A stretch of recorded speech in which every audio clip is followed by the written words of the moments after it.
الحمد لله وحده والصلاة والسلام على من لا نبي بعده أما بعد أعوذ بالله من الشيطان الرجيم بسم الله الرحمن الرحيم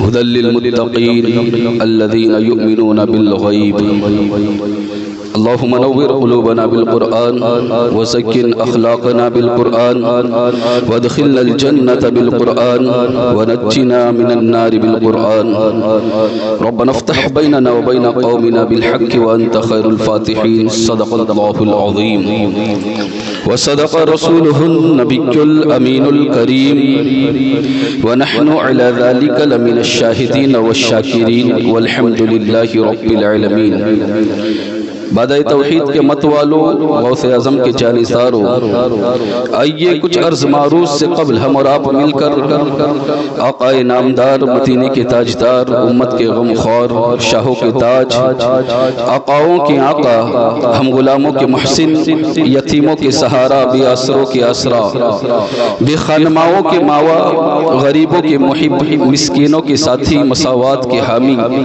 صدق کا منبع صبر کا معدن خاکساری کا نمونہ اولین انسان محبوب ذیشان مومن کا ایمان صبح کائنات کے شمس الضحیٰ شام کائنات کے بدر الدجا محمد عربی روح فدا صلی اللہ تعالی علیہ وسلم کی بارگاہ میں جس طرح سے میں پڑھاتا ہوں میرے ساتھ مل کر پڑھیے الصلاۃ والسلام علیک یا رسول اللہ، الصلاۃ والسلام علیک یا حبیب اللہ، الصلاۃ والسلام علیک یا نبی اللہ صلی اللہ تعالی علیہ وسلم۔ برادران ملت اسلامیہ، آپ کی ہماری بڑی خوش نصیبی ہے کہ اللہ تبارک و تعالی نے یہ عظیم مہینہ ہمیں عطا فرمایا۔ یقیناً یہ مہینہ بخشش والا مہینہ ہے، اللہ کی رحمتوں والا مہینہ ہے، برکتوں والا مہینہ ہے، لیکن شرط یہ ہے کہ ہم اس سے فائدہ اٹھا سکتے ہیں یا نہیں، یہ معاملہ سب سے اہم ہے۔ ان رحمتوں کو ہم حاصل کر رہے ہیں یا نہیں، یہ سب سے اہم چیز ہے، اس لیے کیونکہ رحمتیں تو نازل ہو رہی ہیں، ہم کہیں رحمتوں سے دور تو نہیں ہیں، ہم ان برکتوں کو حاصل کر رہے ہیں یا نہیں کر رہے ہیں۔ برادران ملت اسلامیہ، اگر اس مہینے کو پا کر ہم روزہ رکھتے ہیں، ہم قرآن عظیم کی تلاوت کرتے ہیں، ہم نمازوں کو پابندی کے ساتھ جماعت کے ساتھ ادا کرتے ہیں، اگر ہم اللہ کی بندگی کرتے ہیں، اللہ کی عبادت کرتے ہیں اور تقوی اختیار کرتے ہیں تو اللہ کی رحمتیں ہم پر ہیں، اور اگر ہم یہ نہیں کرتے ہیں تو پھر مطلب یہ ہے کہ ہم اللہ کی رحمتوں سے دور ہیں۔ یہ تمام چیزیں اگر ہم نہیں کر رہے ہیں، اس پر اگر ہم عمل نہیں کر رہے ہیں، نمازوں کے اندر اگر ہم سستی کر رہے ہیں، اگر ہم تلاوت کے اندر سستی کر رہے ہیں، اور جس طرح عام دینوں کو ہم گزارتے تھے، عام ایام کو گزارتے تھے، اگر اسی طرح سے ہم ان دنوں کو بھی گزار رہے ہیں تو پھر یقیناً ہم اللہ کی رحمتوں سے کوسوں دور ہے اور بہت دور ہے۔ برادران ملت اسلامیہ، اللہ تبارک و تعالی نے اس مہینے میں روزے جو فرض کیے اس کا اصل مقصد بھی یہی ہے۔ قرآن کہتا ہے یا ایھا الذین آمنوا کتب علیکم الصیام کما کتب علی الذین من قبلکم لعلکم تتقون، اے ایمان والو تم پر روزے فرض کیے گئے جیسے تم سے اگلوں پر فرض ہوئے، کہیں تمہیں پرہیزگاری ملے تاکہ تم متقی بن جاؤ، تاکہ تم تقوی والے بن جاؤ، تاکہ تم اللہ سے ڈرنے والے بن جاؤ، تاکہ تمہارے دلوں میں اللہ کا خوف پیدا ہو جائے۔ یہ روزے کا اصل مقصد یہی ہے کہ اللہ کا خوف ہمارے دل میں آ جائے، اور آپ خود جانتے ہیں کہ روزہ ہی ایک ایسی عبادت ہے جس عبادت کے ذریعے یہ تصور ہمارے ذہنوں میں آتا ہے کہ اللہ ہمیں دیکھ رہا ہے۔ یہ روزہ ہے جس سے یہ تصور آتا ہے کہ اللہ ہمیں دیکھ رہا ہے۔ وہ کیسے؟ ایک مثال کے ذریعے میں آپ کو سمجھاؤں کہ دیکھیں، ایک انسان جب روزہ رکھتا ہے تو صبح صادق سے لے کر غروب آفتاب تک نہ کچھ کھاتا ہے نہ کچھ پیتا ہے، حالانکہ وہ کھانے پر قادر ہے، حالانکہ طاقت رکھتا ہے کھانے کی. کبھی کبھی ایسے مواقع بھی آتے ہیں، بلکہ اگر انسان چاہے تو ہر روز ایسے مواقع میسر کر لے، حاصل کر لے کہ وہ خود چھپ کر کھا سکتا ہے. کوئی دیکھنے والا نہیں ہوتا ہے، کوئی کسی کی آنکھ نہیں دیکھتی، کوئی کیمرہ نہیں دیکھتا، کوئی نہیں دیکھ رہا ہے، وہ تنہا ہے، روم کے اندر اپنے کمرے میں اپنے حجرے میں بند ہے، لیکن سامنے ساری چیزیں ہونے کے باوجود بھی وہ کھا نہیں رہا ہے. اس لیے نہیں کھا رہا ہے تاکہ کوئی دیکھے یا نہ دیکھے، میرا رب تو مجھے دیکھ رہا ہے، اللہ تو مجھے دیکھ رہا ہے. اور یہی تصور بچپن سے بچوں کے دل میں بھی آتا ہے. چھوٹے بچے کے بھی سے بھی اگر آپ کہیں گے نا کہ روزہ توڑ دے یا چپکے سے پانی پی لے، کوئی نہیں دیکھ رہا ہے، تو یہ کہیں گا اللہ تو دیکھ رہا ہے. یہ سب سے عظیم دولت ہے، یہی تقویٰ ہے، یہی تقویٰ ہے جو سب سے اہم تقویٰ ہے کہ اللہ دیکھ رہا ہے. آج اگر ہمیں یہ پتا چلے کہ فلاں شخص ہمیں دیکھ رہا ہے تو ہم اپنی عبادت کے اندر بھی اچھائی لانے کی کوشش کرتے ہیں. ہم 2 روٹی کم کھاتے ہیں. اگر ہم کھانا کھانے بیٹھے ہیں اور کوئی آپ دیکھتے ہوں گے کرسی کے پیچھے کوئی اگر آ کر بیٹھ جائے شادی وغیرہ میں، تو ہوتا یوں ہے کہ انسان کم کھاتا ہے، کوئی دیکھ رہا ہے. تو ایک عام انسان کے دیکھنے سے فرق پڑتا ہے. اگر یہ تصور ہو جائے انسان کا پختہ کہ میرا رب مجھے دیکھ رہا ہے، تو پھر انسان گناہ کیسے کرے گا؟ کیا یقیناً انسان گناہوں سے نہیں بچے گا؟ یہ تصور ہونا چاہیے، اور اسی کو تو ایمان بالغیب کہتے ہیں. کیونکہ کہاں اللہ تبارک و تعالی لعلکم تتقون، تاکہ تمہیں تقویٰ ملے. اور تقوی کی علامت اللہ تبارک و تعالی نے جو پہلے پارے میں ارشاد فرمائی، سب سے پہلی علامت یہی ہے، ھدی للمتقین، متقین کے لیے ہدایت ہے. اور آگے فرمایا متقین کی علامت یہ ہے الذین یؤمنون بالغیب، وہ لوگ جو غیب پر ایمان لاتے ہیں. غیب کیا ہے؟ اللہ رب العزت کی ذات ہی تو غیب ہے نا، سب سے بڑا غیب ہے اللہ کی ذات. تو اسی پر ایمان لانا اور یہ عقیدہ اور اس یقین کو پختہ کر لینا کہ میرا رب مجھے دیکھ رہا ہے. برادران ملت اسلامیہ، اگر یہ عقیدہ مضبوط ہو جائے تو کون کیسے گناہ کر سکتا ہے؟ انسان کیسے گناہ کے قریب جا سکتا ہے اگر یہ عقیدہ مضبوط ہو جائے؟ یا تو پھر ہو سکتا ہے جو انسان گناہ کرتا ہے اس کا یہ عقیدہ نہیں ہے کہ میرا رب مجھے دیکھ رہا ہے. اگر یہ عقیدہ نہیں ہے تو پھر وہ مسلمان نہیں ہے. اور اگر عقیدہ ہے کہ میرا رب مجھے دیکھ رہا ہے، اور جانتے ہو اللہ رب العزت وہ خود فرماتا ہے وَهُوَ مَعَكُمْ أَيْنَمَا كُنْتُمْ، تم جہاں کہیں بھی ہو رب تمہارے ساتھ ہے. اللہ تمہارے ساتھ، تم کہیں پر بھی جاؤ اللہ تمہارے ساتھ. وَهُوَ مَعَكُمْ، اس آیت کے اندر 2 باتیں ہیں. ایک تو اللہ کا ڈر بھی ہونا چاہیے، اور ایک تو حوصلہ بھی ہونا چاہیے.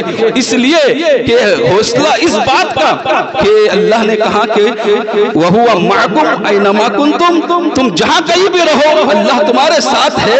تو جس کے ساتھ اللہ ہو، اگر آج کی تاریخ میں چند نوجوان بچے کسی کے پیچھے کھڑے ہو جائے تو لوگ کہتے ہیں وہ کسی سے ڈرتا نہیں ہے، کسی کا خوف نہیں کھاتا ہے. لہذا جس کے ساتھ اللہ ہے تو پھر دنیا کا خوف کھانے کی ضرورت ہے. تو ایک تو حوصلہ ملتا ہے، لیکن دوسرا ڈر بھی ہونا چاہیے. یہ کیونکہ دنیا کا ڈر اگر نکل جائے گا پھر اللہ کا ڈر جو ہے وہ دل میں سما جائے گا. اس لیے کیونکہ اللہ نے کہا وَهُوَ مَعَكُمْ، وہ ہر جگہ أَيْنَمَا كُنْتُمْ، وہ ہر جگہ تمہارے ساتھ ہے. جب ہر جگہ تمہارے ساتھ ہے تو پھر ہونا یہ چاہیے کہ اس بات کا خیال رکھیں جب بھی کوئی گناہ کے طرف قدم بڑھائے تو یہ ذہن میں بات آنی چاہیے کہ اللہ مجھے دیکھ رہا ہے. اگر یہ تصور پیدا ہو جائے گا جو روزے سے حاصل ہوتا ہے، یقیناً یہ غیب کی علامت ہے. اور اگر یہ تصور پیدا ہو جائے تو دنیا بھی کامیاب ہوگی، آخرت بھی کامیاب ہوگی. حضرت عمر فاروق رضی اللہ تعالیٰ عنہ کے زمانے کا واقعہ ہے. اب ایک سفر پر تھے، سفر پر جا رہے تھے، راستے میں آپ کو بھوک کی شدت محسوس ہوئی. آپ نے بستی کو تلاش کرنا شروع کیا، لیکن دور دور تک بستی نظر نہیں آئی. پھر دور چند بکریوں کو چرتے ہوئے دیکھا. کچھ بکریاں تھی، ایک ریوڑ تھا بکریوں کا، وہ چر رہی تھی بکریاں. حضرت عمر فاروق رضی اللہ تعالیٰ عنہ جب قریب گئے تو کیا دیکھتے ہیں؟ ایک چرواہا ہے جو بکری چرا رہا ہے، اور بہت ساری بکریاں جو ہیں اس کے قریب ہیں، اور وہ نماز پڑھ رہا ہے. حضرت عمر فاروق رضی اللہ تعالیٰ عنہ جب اس کے قریب پہنچے، قریب گئے تو اس نے اپنی نماز کو جو ہے مختصر کر لیا۔ حضرت عمر فاروق رضی اللہ تعالیٰ نے سوچا یقیناً یہ شخص جو ہے یہ منافق نہیں ہے، یہ پکا مسلمان ہے، اس لیے کیونکہ اگر کسی کی آہٹ آئے اور کسی کے ہونے کو محسوس کر لے اور نماز کو مختصر کرنے کے بجائے نماز کے اوقات کو اور بڑھا لے اور لمبی کرے نماز، تو یقیناً یہ دل کے اندر ہو سکتا ہے کہ کہیں نہ کہیں نفاق اور دکھاوا ہو۔ اس نے نماز کو مختصر کیا کسی کی آہٹ سن کر، نماز جیسی سلام پھیری، حضرت عمر فاروق رضی اللہ تعالیٰ نے اس کو سلام کیا، اس نے وعلیکم السلام کہا۔ فاروق اعظم رضی اللہ تعالیٰ نے ایسے لباس میں تھے، ویسی بھی سادگی تھی آپ کے اندر کہ اس نے پہچانا نہیں کہ کون ہے۔ فاروق اعظم رضی اللہ تعالیٰ عنہ کہتے ہیں کہ مجھے بھوک لگی ہے، مجھے بھوک لگی ہے، کچھ کھانے کو ملے گا؟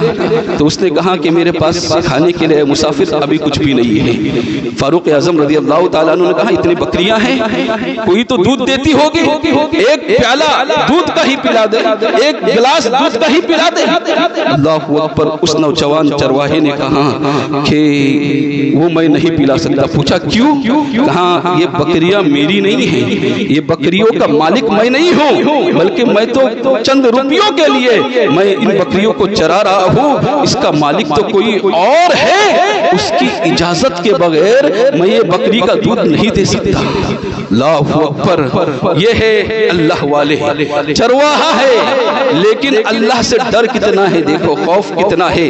آج ہماری قوم کا حال یہ ہے کہ اگر گاڑی چلانے والا ڈرائیور ہے تو گاڑی کے اندر سبزی ہے تو اس کو بھی بیچ رہا ہے نا، ٹماٹر کو نہیں چھوڑتا ہے، اس کو بھی بیچتا ہے، اور اگر کوئی آئے تو وہ ڈرائیور سے اجازت بھی لیتا ہے، کہتا ہے میں اندر سے کچھ لوں کیا، اور ڈرائیور اجازت بھی دیتا ہے۔ تم نے اجازت لی کیسے؟ کیا اس چیز کا مالک، اس سبزی کا مالک ڈرائیور ہے؟ آپ لے ہی نہیں، اگر وہ 100 مرتبہ بھی اجازت دے تو آپ کے لیے وہ جائز نہیں ہے، آپ اجازت لے ہی نہیں سکتے ہو اس سے جس کا اصل مالک وہ خود نہیں ہے۔ برادران ملت اسلامی، حال یہ ہے کہ آج اگر ہم کسی کمپنی کے مینیجر بن جائے تو کمپنی کے اندر سے سامان بیچنا شروع کر دیتے ہیں، مالک کی اجازت کے بغیر ہم اس کا سامان بیچتے ہیں اور اس کی قیمت رکھتے ہیں۔ برادران ملت اسلامیہ، چرواہا تھا لیکن عقیدے کا پختہ تھا، ایمان کا پختہ تھا، اللہ کا ڈر اس کے دل میں تھا، اللہ کا خوف اس کے دل میں تھا۔ اس نے کہا کہ مالک کی اجازت کے بغیر میں یہ نہیں دے سکتا، آپ کو ایک گلاس دودھ بھی نہیں دے سکتا۔ فاروق اعظم رضی اللہ تعالیٰ عنہ نے سوچا کہ شاید یہ چھوٹی سی بات تھی، میں نے مانگا، اس نے اپنا تقویٰ دکھایا، اس کا امتحان لیتا ہوں، دیکھتا ہوں کہ اپنے بات میں کتنا پختہ ہے۔ حضرت عمر فاروق رضی اللہ تعالیٰ عنہ کہتے ہیں اچھا سن، ایک کام کر، یاد رکھنا مسلمانوں، کسی کے مال کو بغیر مالک کی اجازت کے بیچنا کل قیامت کے دن بڑا سخت حساب دینا پڑے گا۔ میں نے اپنے بزرگوں سے ایک واقعہ سنا کہ حضرت عیسیٰ علیہ نبی علیہ السلام کو جب اللہ تبارک و تعالیٰ نے مردوں کو زندہ کرنے کا معجزہ عطا فرمایا، آپ نے ایک مردے کو زندہ کیا قبر سے، وہ مردہ جب اٹھا اور زندہ ہوا تو اس نے کہا کہ اللہ کے نبی کیا قیامت آ گئی؟ کہا نہیں، اللہ تبارک و تعالیٰ نے مجھے یہ معجزہ دیا ہے، یہ بتا تجھ پر کیسی گزر رہی ہے، کیا حال ہے تیرا؟ تو اس نے کہا کہ صدیوں گزر گئے ہیں میرے انتقال کو، لیکن اب تک اللہ تبارک و تعالیٰ نے میری مغفرت نہیں فرمائی۔ اللہ اکبر۔ اس نے حضرت عیسیٰ علیہ نبی علیہ السلام نے اس سے پوچھا اچھا یہ بتا تو کیا کرتا ہے، تو کون سا گناہ کرتا ہے؟ کہا میں گنہگار نہیں تھا، میرا تو حال یہ تھا میں دن میں روزے رکھتا تھا اور رات میں نوافل پڑھتا تھا۔ اللہ اکبر۔ کہا کہ میں دن میں روزے رکھتا تھا اور روزے رکھ کر میں کام کاج کرتا تھا، میرا کام تھا سامان کو یہاں سے وہاں پہنچانا، یعنی کلی کا جو کام ہوتا تھا وہ کام تھا میرا۔ اللہ اکبر۔ وہ کہتا ہے کہ ایک گناہ مجھ سے ہو گیا، ایک گناہ مجھ سے ہو گیا۔ پوچھا کون سا گناہ ہوا تجھ سے؟ تو اس نے کہا کہ ایک مرتبہ ہوا یوں کہ میں نے کچھ چیز کھا لیا تھا اور وہ چیز دانت میں پھنس گئی تھی، اتنے میں ایک شخص آیا، اس نے لکڑے کا ایک گٹھا میرے پاس دیا اور کہا کہ یہ فلاں جگہ پہنچانا ہے۔ میں نے اس لکڑے کے گٹھے کو اٹھایا اور سر پر رکھا، سر پر رکھنے کے بعد میں اب آگے بڑھا کیونکہ گٹھا سر کے اوپر اوپر تھا. حال یہ کہ دانت کے اندر جو چیز کھائی تھی وہ دانت کے اندر پھنس گئی تھی اور بے ساختہ بار بار زبان وہاں پر جاتی تھی. ہوتا ہے نا انسان کے ساتھ، اگر دانت میں کوئی چیز پھنس جائے تو زبان وہاں چلی جاتی ہے. کہا میں نے کوشش کیا زبان سے نکالنے کی لیکن وہ چیز نکل نہیں پائی. تو میں نے سوچا سر پہ لکڑی کا گٹھا ہے، اس میں سے ایک تنکا نکالا، ایک کھلال نکالا اور اس دانت میں پھنسی ہوئی چیز کو اس تنکے سے نکالا اور اس کو پھینک دیا. جب میرا انتقال ہوا تو اللہ تبارک و تعالیٰ نے پوچھا کہ اے شخص یہ بتا کہ جو تو نے لکڑے کا تنکا نکالا تھا اس تنکے کو نکالنے سے پہلے مالک سے اجازت لیا تھا؟ اللہ اکبر. ذرا غور کرنا ہم کیا کر رہے ہیں، ہم کتنا حرام کھاتے ہیں اور ہم وہ سب کچھ ہضم کر رہے ہیں جو نہیں کھانا چاہیے، جس سے پرہیز کرنا چاہیے. ایسی دولت ہمارے سامنے آتی ہے اور ہم اس کو ایسے نگل جاتے ہیں، احساس تک نہیں کرتے ہیں. حال یہ ہے کہ آج ہمارا کہ ہم حرام کماتے ہوئے یہ بھی نہیں دیکھتے ہیں کہ کس کے نام پر جمع کیا ہے. اللہ والوں کے نام پر جمع کرتے ہیں قوالی کے اندر اور اس کو بھی کھا جاتے ہیں. کرکٹ جو حرام ہے اس کے نام پر جمع کرتے ہیں اور اس کو بھی کھا جاتے ہیں، وہ بھی ہضم کر جاتے ہیں. روڈ کے نام پر کام نکال کر اور پھر ہم جمع کرتے ہیں اور گورنمنٹ سے پیسہ لیتے ہیں، اس کو بھی کھا جاتے ہیں. گٹر تک کو نہیں چھوڑتے ہیں، گٹر کا کام نکلا ہے اس کے پیسے بھی ہم ہضم کر جاتے ہیں. یہ حال ہے ہمارا. برادران ملت اسلامیہ، مالک کے اجازت کے بغیر تنکا اور تنکا کھایا نہیں جاتا ہے. وہ جو کھلال ہوتا ہے وہ کھایا نہیں جاتا ہے، اس کو پھینکا جاتا ہے. مالک کی اجازت کے بغیر کھلال استعمال کیا، اس کو اللہ تبارک و تعالیٰ نے اس کے بارے میں بھی سوال کیا. وہ لوگ جو حرام کے حرام کھا جاتے ہیں اور کوئی خوف نہیں کرتے، اللہ کا ڈر نہیں ہے دل کے اندر کہ میرا رب مجھے دیکھ رہا ہے. برادران ملت اسلامیہ کیسے حساب دو گے؟ کل قیامت کے دن رب کی بارگاہ میں کیسے حاضر ہو پاؤ گے؟ رب کو کیا منہ دکھاؤ گے؟ برادران ملت اسلامیہ بچو، اپنے آپ کو حرام سے بچاؤ، اس لیے کہ ایک لقمہ آپ کے پیٹ میں حرام کا چلا جاتا ہے، 40 دن کی عبادتیں راہیں گا چلی جاتی ہیں. 40 دن کی عبادت آپ کی برباد ہو جاتی ہے. بہرحال عرض یہ کر رہا تھا، فاروق اعظم نے اس کو چانچنا چاہا اور اس سے کہا کہ ٹھیک ہے ایک کام کر، میں تجھے ایک چھوٹی سی مجھے بھوک لگی ہے، ایک بکری کا بچہ جو ہے وہ مجھے بیچ دے، میں اس کی قیمت تجھے ادا کر دوں گا اور ساتھ ہی ساتھ میں یہاں پر بھونوں گا اس کو، تجھے بھی کھلاؤں گا، میں بھی کھاؤں گا اور وہ پیسے بھی تو رکھ لینا. اور جب تو واپس چلے جانا نا اپنے مالک کے پاس، وہاں جا کر اپنے مالک سے کہنا کہ ایک بھیڑیا آیا تھا اور اس نے بکریوں پر حملہ کیا اور ایک بکری کے بچے کو اٹھا کر لے گیا. اس لیے کہ وہ مالک کیا جانتا ہے، مالک نے تو دیکھا نہیں ہے. اور ایسے حادثات جنگلوں کے اندر تو روز ہوتے ہیں، کبھی بھی ہو سکتے ہیں اور اکثر ہوتے رہتے ہیں کہ بھیڑیا بکریوں پر حملہ کرتا ہے، بکری اٹھا کر لے چلا جاتا ہے، مالک بھی اعتراض نہیں کرے گا. برادران ملت اسلامیہ، اس نے کہا کہ آپ نے جب مجھے سلام کیا تھا نا تو مجھے لگا تھا کہ آپ مسلمان ہیں. فاروق اعظم سے پوچھتا ہے کہ آپ مسلمان ہو؟ اللہ اکبر. وہ کہتا آپ نے سلام کیا تو مجھے لگا آپ مسلمان ہو. فاروق اعظم سے کہتا آپ مسلمان ہو؟ فاروق اعظم نے کہا الحمدللہ، کہا میں مسلمان ہوں. تو پھر کہا کہ آپ یہ کہہ رہے ہو کہ جنگل میں ہم دونوں کے علاوہ دیکھنے والا کوئی نہیں ہے. یقیناً میں اگر آپ کو بکری کا بچہ بیچوں گا تو مجھے آپ کے علاوہ اور کوئی نہیں دیکھے گا. بظاہر میرا مالک نہیں دیکھے گا لیکن میرے مالک کا مالک تو دیکھ رہا ہے، میرے مالک کا مالک تو مجھے دیکھ رہا ہے. اللہ اکبر. اتنا سننا تھا کہ فاروق اعظم رضی اللہ تعالیٰ نے اس کو اپنے سینے سے لگایا اور کہا کہ اے نوجوان، آج کے بعد تجھے جب بھی کوئی ضرورت پڑے، کسی چیز کی ضرورت محسوس ہو تو تو کہیں اور مت جانا، تو سیدھا مدینہ چلا آنا. کہا آپ کون ہیں یہ تو بتائیے. کہا مجھے نہیں پہچانتا، مجھے دنیا عمر بن الخطاب کہتی ہے. برادران ملت اسلامیہ، پھر فاروق اعظم رضی اللہ تعالیٰ عنہ نے اس کے مالک کے پاس جا کر ان کے مالک کی وہ ساری بکریوں کو خریدا اور اس کو ہبا کر دیا، اس کو تحفے میں دے دیا اور کہا کہ اے نوجوان، یہ اس کا تحفہ ہے جو تیری ایمانداری تھی، جو تو نے ایمانداری دکھائی، اس کے بدلے میں میں تجھے یہ تحفہ دے رہا ہوں۔ اور پھر آگے جملہ کہا تھا فاروق اعظم رضی اللہ تعالیٰ عنہ نے، کہا تھا کہ اگر تمہارے جیسے نوجوان میری قوم میں ہوئے تو میری قوم کبھی ذلیل نہیں ہوگی۔ تاریخی جملے تھے کہ تمہارے جیسے نوجوان میری قوم میں ہوئے تو میری قوم کبھی ذلیل نہیں ہوگی۔ مسلمانوں سمجھ جاؤ کہ آج ہماری ذلالت کی وجہ کیا ہے، آج ذلت کی وجہ کیا ہے، آج پریشانی کی وجہ کیا ہے، آج ہم تو ناکام ہیں اس کی وجہ کیا ہے۔ ہم میں ہر شخص ویسا ہی ہے جو لوٹنا چاہتا ہے، ہر شخص ویسا ہی ہے جو حرام کا مال کھانا چاہتا ہے۔ برادران ملت اسلامیہ، ہرگز حرام مال نہ کھائیں، اپنے آپ کو بچائیں، اس لیے کہ روزہ ہمیں یہ تصور دیتا ہے۔ اس نے کہا تھا نا کہ میرا رب مجھے دیکھ رہا ہے، مالک دیکھے یا نہ دیکھے میرا رب مجھے دیکھ رہا ہے۔ مسلمانوں جب بھی گناہ کے طرف قدم بڑھے تصور کر لو، کوئی دیکھے نہ دیکھے میرا رب مجھے دیکھ رہا ہے۔